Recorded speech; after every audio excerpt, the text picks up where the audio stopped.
people here. You know, it looks a lot smaller in the live stream because it's just like the angle is just like one person. I just want to say thanks to everyone. Thank you to Molly, Holly, Alyssa, Georgie, Mary, everyone who's come up, Meta, and all the organisers. I'm really, really excited to be headlining. Sorry, I feel like I was waiting the whole time and now it's time, so. You got this. Yeah. Hands in. Yeah. Do your thing. Cool.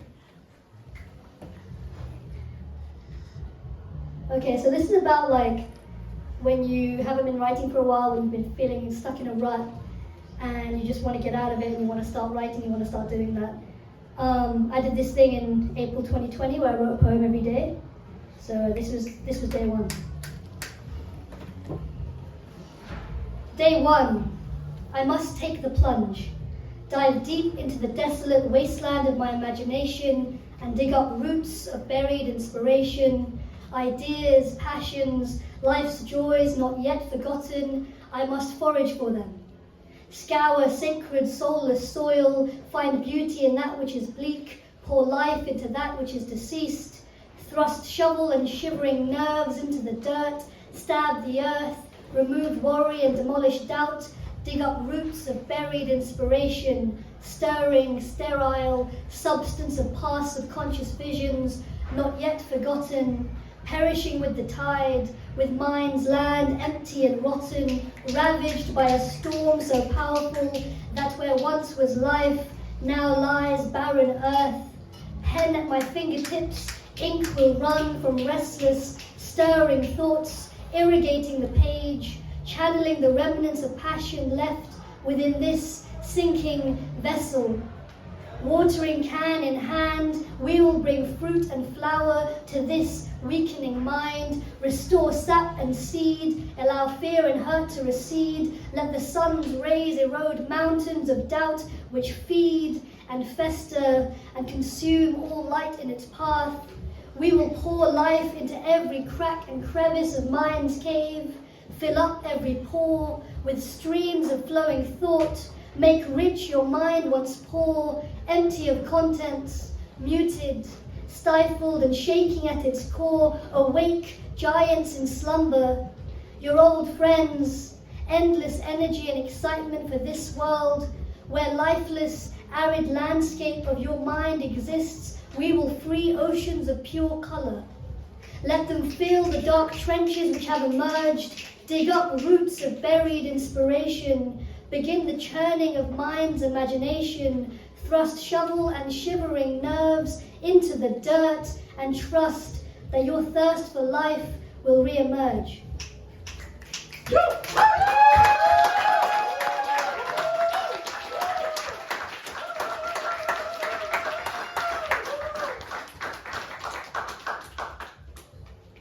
All right, this is for any poets in the room. Yeah. There's a couple. Yes, okay. There's like one. Cool. One day, sorry, that was loud. I'm gonna start again. Wheel it.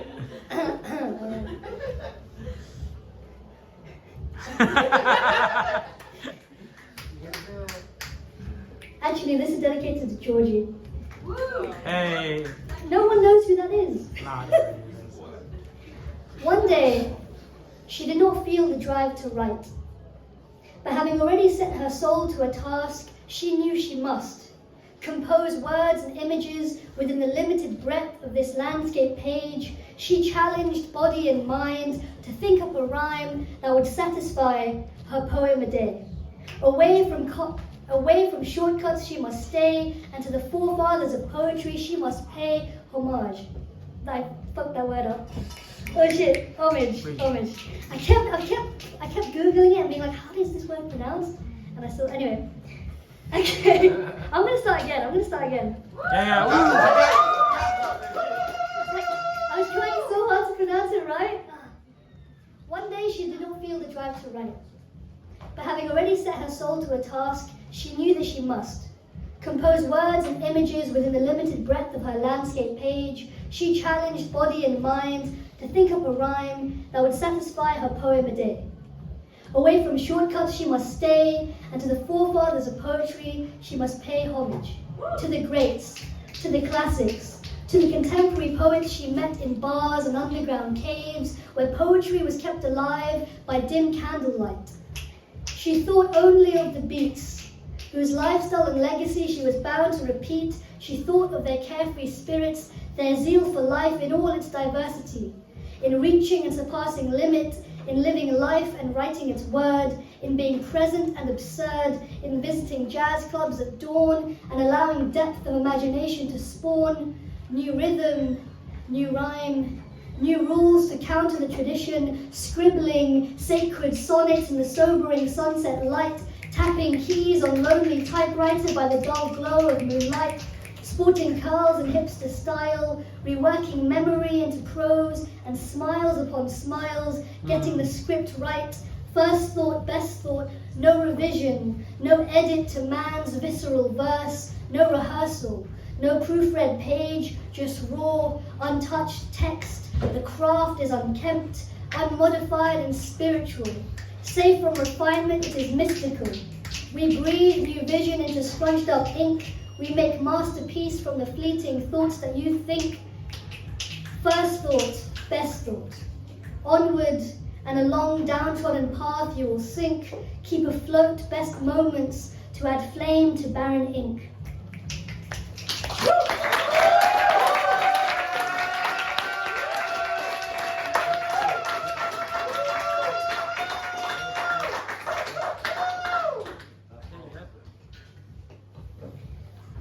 Cool. So, God, age poems, like, God, it's such a long time. All right. Big shout out to all the open micers, by the way. That was beautiful. Really. Yeah.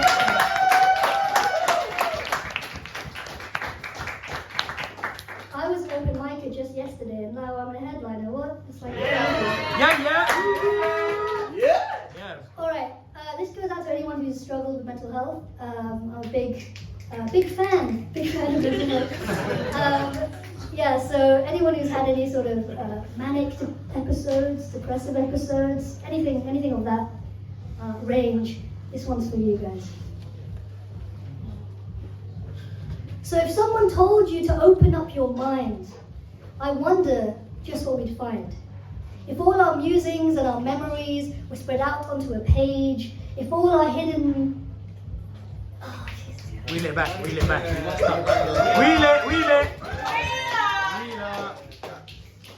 This is the only one I memorized. You got this. You can do it. Yeah. Oh, passion, okay. Alright. So if someone told you to open up your mind, I wonder just what we'd find.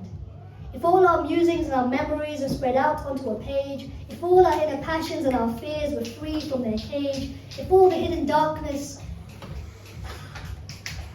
if all the love that we hold so dear and all the hidden darkness and all the rage were carved into the earth, tattooed onto the dirt, the pain that we conceal and the plastered up hurt, the days we spend indoors and the comfort of silence relearnt, what would we see?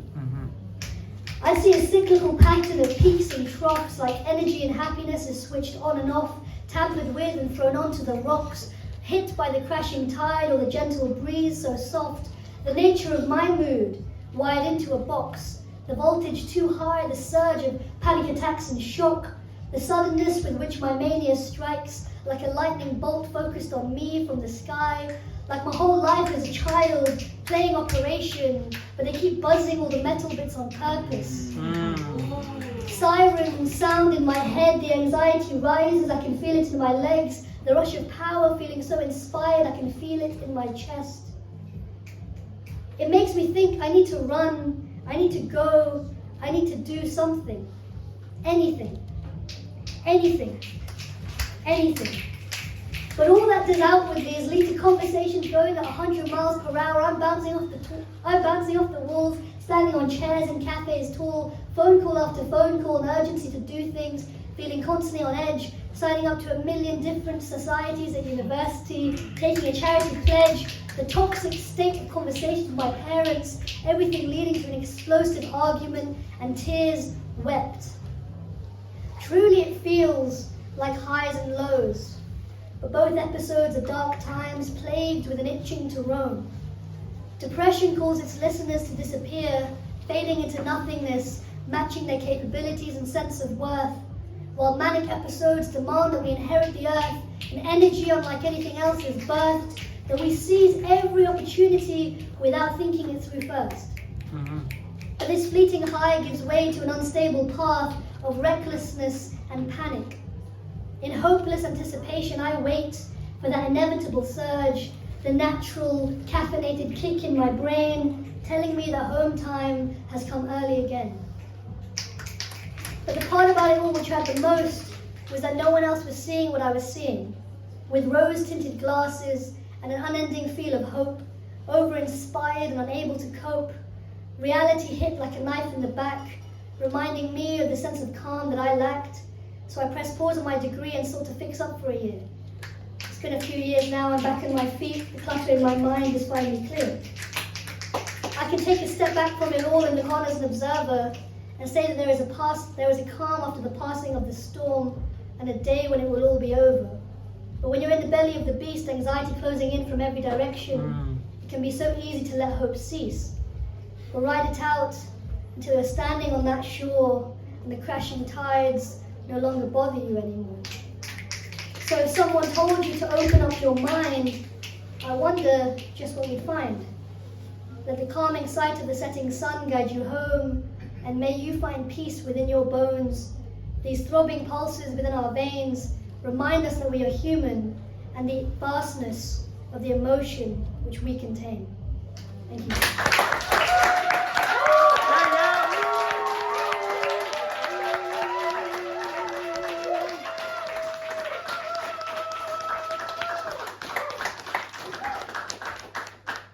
Thank you so much. I've figured out the set list. I've kind of done a variety of length of poems. This is a different tone, and it's for Rising Dal. Yes. Rising Dal, one of a kind. Rising Dal, always on my mind. Say it again. Rising Dal will never forsake you. Rising Dal, ready for your intake. Rice and dal, chewed up in mouthfuls, perfectly crafted lokmas, round balls made by your fingers. Rice and dal, the meal of champions. Yes, champion. Champion. Say it again. Say it again. I love this rhyme, that's not a rhyme. Rice and dal, the meal of champions. Rice and dal, the lamp is on. Yes. A light bulb moment of your mind when you realize you know exactly what you want to break your fast with. Rice and dal. Rice and dal, never boring, never dull. Say it again. Say it again. Read it. Read it. Okay. Please rewind. Rice and dal, never boring, never dull. Yay. Rice and dal, when you're done, there's a lull. Rice and dal, calling me home. Yay. Rice and dal. Yes.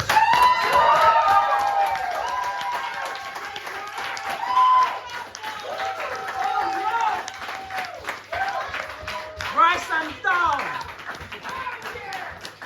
Now man's hungry. I love how my least serious poem was the one that resonated this time. But I'm glad. I didn't realize so many people like rice and dal. I'm going to change the tone a little bit. Happy International Women's Day. Yeah. I mean, every day we should celebrate women, but it's good that there's a day for it, you know. So, a few months ago I was feeling really angry about all these women that are being killed, all these women are being raped, all these women are being victims of abuse. I chose my poems because I didn't want to talk about the divorce I'm going through, but yeah, abusive men and abusive relationships are really hard. So this is for, let me just find it. Basically it's for women, and it's about womanhood, and it's a bit heavy, so I just want you guys to strap in. Alright, cool. And this is dedicated to my niece, who's 11 years old. And it's actually also dedicated to Sarah Everard, and Sabina Nessa, and all the women. There's too many to name really that have been, victims. At the stroke of midnight, my niece turns 11 years old. I still remember when she was born, how excited I was to become an aunt, when she was this small, angelic creature for us all to hold. I remember when she was a bump, an idea, an almost figment of imagination, so much potential, the endless possibilities of who she would grow up to be. Back then, she was merely a protrusion, a swelling, a collection of cells forming and emerging within the small frame of my elder sister, kicking from the inside, patiently waiting to crawl into this mysterious plane of existence, wriggling and jiggling and gesturing to be set free. Though nothing can prepare us for a life on the outside. You see, our movements never cease to be observed and scrutinized. The way we crawl and clamber and carry ourselves in this world, all eyes on us. Our bodies, mighty vessels of love and light, sacred and powerful, home to our children before they set foot on this earth, reduced to skin and curves, squeezed into a dress or a skirt, adorned by cotton and silk, the scarves and beads and accessories we boast, because we must embellish our very bones. Because as women, we are not valued and appreciated just for existing. We are not valued and appreciated just for existing. We are not cherished for the hearts which pound inside our chest, our patience, our empathy, our selflessness. We are not deemed worthy or granted respect unless we earn this worth. Unless we earn this with our beauty, our exterior shells, our intellect, constantly forced to fit into boxes which cannot hold us, boxes which cannot house us, boxes which cannot house our limitless capacity to listen to your bullshit. Boxes which seek to stifle our growth, silence our pounding hearts, our courageous tongues, our brave spirits, and our resilient souls. We are stretched and pulled in every direction, required to perform multiple roles while remaining calm and balanced. We are the partners and the wives. We are the listeners and the carers. We are the breadwinners and trailblazers. We are the mothers. We are the mothers. We are the childbearers. We are the homemakers, and we are the chefs. We are the movers and the shakers. We are the crazy and insecure. We are the self-soothers. We are the self-soothers. We are the self-soothers. We are the starters and finishers. We are the last one standing. We are the aching legs standing over the stove. We are the up all night when you have a fever and runny nose. We are the lovers and we are the wise. We are the fire in your eyes. We are the truth. We are the truth amid the lies. We are the tears in the quiet dead of night. This is the stuff which makes me wonder. Gazing up at the sky, how many girls look up at the moon on their walk home? Looking up at this distant beacon, as if asking for a knowing nod, an understanding glance, an answer to a silent prayer. How many girls look up at the sky, hoping that the blanket of night will offer them warmth and safety, or better yet, invisibility. That in this quiet darkness, away from the prying eyes, they might just find peace.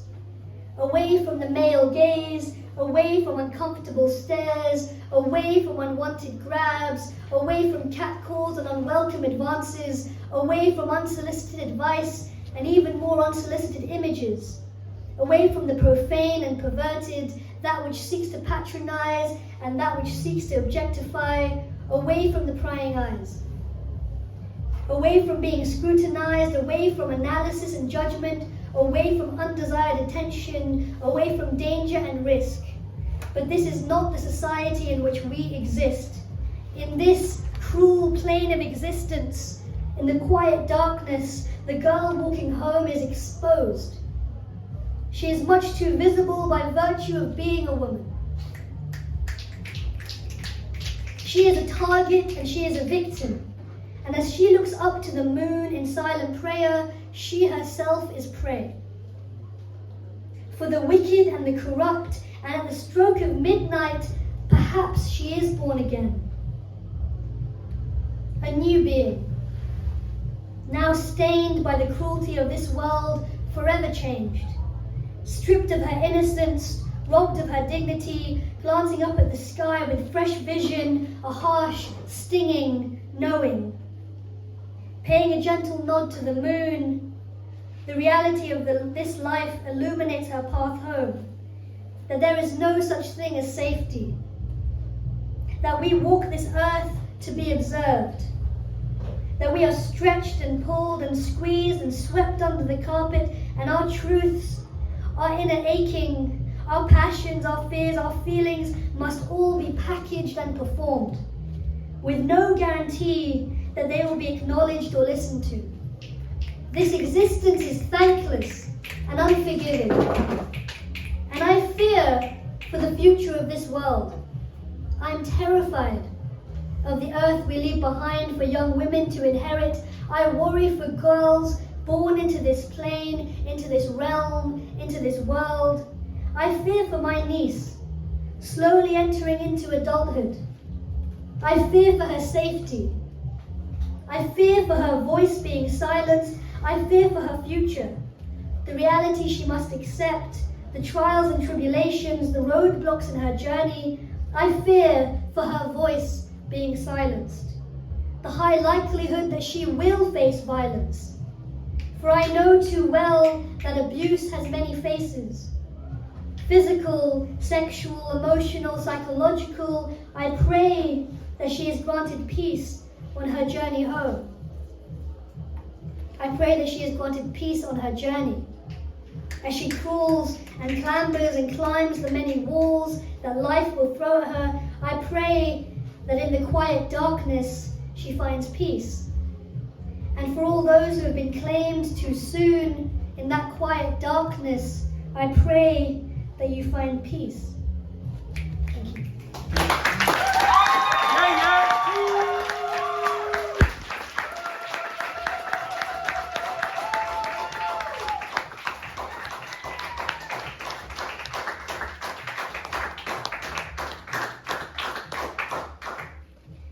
I've got like 30 seconds, so I'm going to do a very short one.